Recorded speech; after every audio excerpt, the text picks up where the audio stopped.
கேரளாவில் தன்னை 5 ஆண்டுகளாக பாலியல் பலாத்காரம் செய்த சாமியாரின் ஆணுறுப்பை சட்டக்கல்லூரி மாணவி வெட்டிய சம்பவம் பரபரப்பை ஏற்படுத்தியுள்ளது. மாணவியின் செயலுக்கு அம்மாநில முதலமைச்சர் பினராயி விஜயன் பாராட்டு தெரிவித்துள்ளார். கேரள மாநிலம் கொல்லஞ்சேரி பகுதியில் டீக்கடை நடத்தி வந்த கணேசானந்தா தீர்த்தபதா என்கிற ஹரிசுவாமி பின்னர் சாமியாராக மாறி அதே பகுதியில் பன்மனா என்ற ஆசிரமத்தை தொடங்கினார்.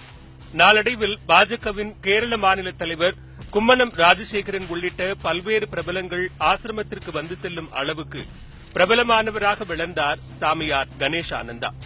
கேரளாவின் சீர்திருத்த தந்தை என புகழப்படும் ஸ்ரீ நாராயணகுரு சட்டம்பி சுவாமிகள் போன்றவர்களின் கருத்தை உபதேசமாக சொல்வது, இந்து மதங்களுக்கு எதிரான கருத்துக்களை சொல்பவர்களுக்கு எதிராக சின்ன சின்ன போராட்டங்களில் ஈடுபடுவது போன்றவை கணேசானந்தாவை நோக்கி மக்களை ஈர்த்தது, குறிப்பாக பெண்களை.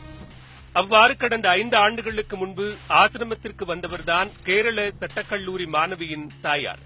பெண்கள் விவகாரத்தில் தன்னை ஒழுக்கமானவராக வெளியுலகுக்கு காட்டிக்கொண்ட சாமியார் கணேசானந்தா மாணவியின் தாயாருடன் உறவில் ஈடுபட்டு வந்துள்ளார்.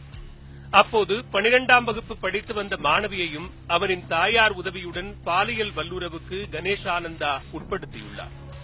5 ஆண்டுகளுக்கும் மேலாக மாணவியை பாலியல் ரீதியாக துன்புறுத்தி வந்த சாமியார் வெள்ளிக்கிழமை இரவு வீட்டிற்கு வந்தபோது அவரின் பிறப்புறுப்பை துண்டித்து தனது கோபத்தை தீர்த்துக் கொண்டார் தற்போது சட்டக்கல்லூரியில் படித்து வரும் அந்த மாணவி.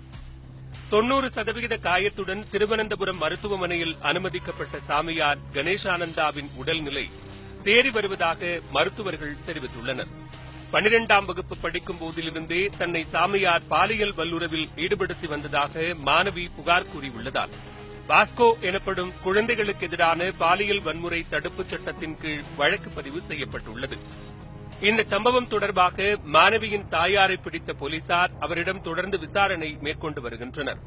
இதனிடையே மாணவியின் செயல் தைரியமானது என்றும் அதில் எந்த சந்தேகமும் இல்லை என்றும் கேரள முதலமைச்சர் பினராயி விஜயன் பாராட்டு தெரிவித்துள்ளார்.